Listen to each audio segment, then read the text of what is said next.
Kevin Sidebottom here, author, speaker, and trainer, and I go around and teach sales organizations and leadership teams on how to grow influence and trust with their customers to generate higher revenues and more profits.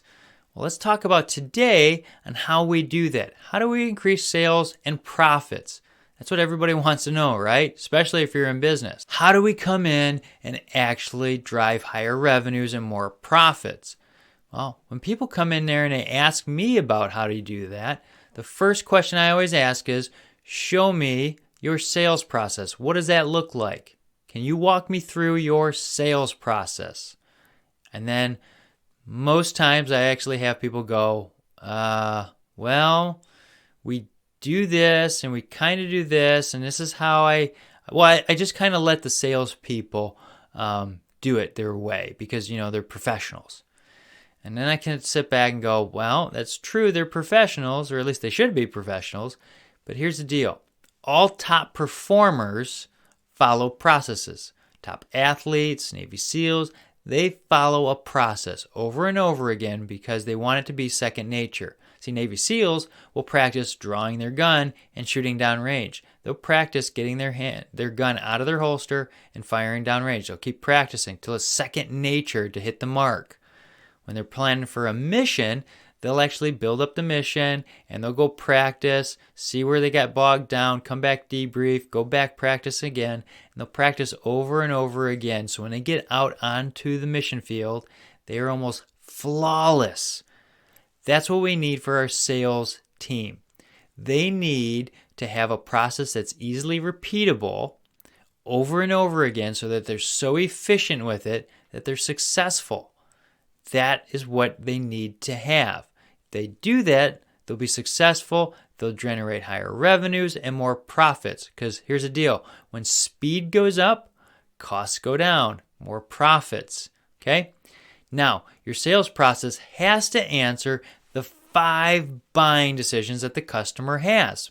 If it doesn't, or if it answers them in the wrong order, guess what happens? You become a commodity. And the only differentiating factor in a commodity is price. So if you want to generate higher revenues and higher profits, you better make sure that you're answering all the 5 buying decisions correctly with your process. Okay? I'm going to give you a hint here. The first buying decision is the salesperson. That's right. People buy from people. Doesn't matter if it's a multi-billion industry or if it's someone buying a washer and dryer or some clothes. People will buy from people. People they know, like, and trust. Okay, when's the last time you bought something from somebody you just absolutely could not stand? Well, chances are never. Well, our salespeople need to be likable, so you need to make sure you have the right kind of salespeople on the bus, because if there's some people that just don't interact with people very well, it's time to get rid of them. Okay? So we need to make sure that they're showing up and they know how to build likability, because everybody asks at every interaction, do I like you? Do I trust you? And how can you help me? Well, if the salesperson isn't focused in on that, doesn't care, they're not going to grow a relationship with the customer. And we need to do that quickly. And it takes about 7 seconds for us to answer that question. And if we can't do that, guess what happens? We lose the sale. We don't get higher revenues. We lose our profits. So what is it that we need to do? Well, we need to make sure that people are intentionally leaning into customers and helping them, learning about them, building likability. I teach in my sales process uncovered training on the house analogy and how you walk through your CRM to make sure that you're learning about the customer.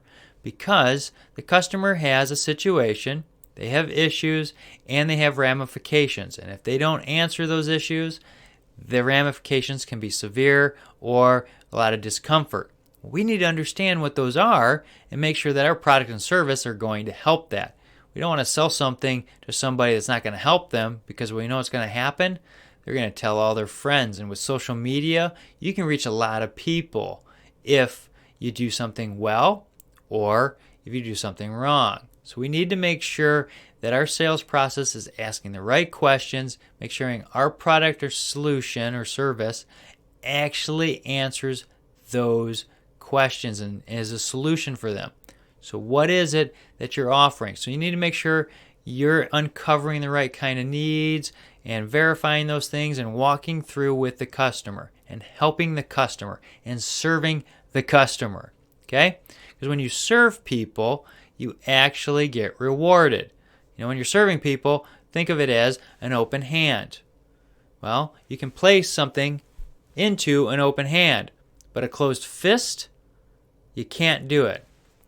Now think about serving a customer as serving them with an open hand. You can put something into the hand when it's open. When it's closed, it's kind of hard to receive anything, right? So that whole theory of I'm going to go kill a sale doesn't work. You got to think of it like a farmer. We got to cultivate the ground. You've got to plant the seeds. You've got to water. You got to nurture it. And then you get to harvest, the crops, right?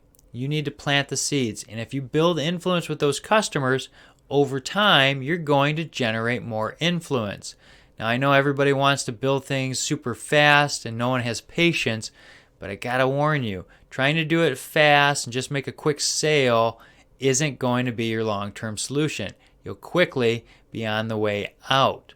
So focus on adding value, being intentional, walking with the customer through their 5 buying decisions, and you'll succeed every time. Okay? If you have questions, feel free to reach out. My contact information is below. If you like this video and it's helpful, hit like, share, send to somebody that it might help. That's why I make these videos, because I want to help you. Okay? We'll see you next time.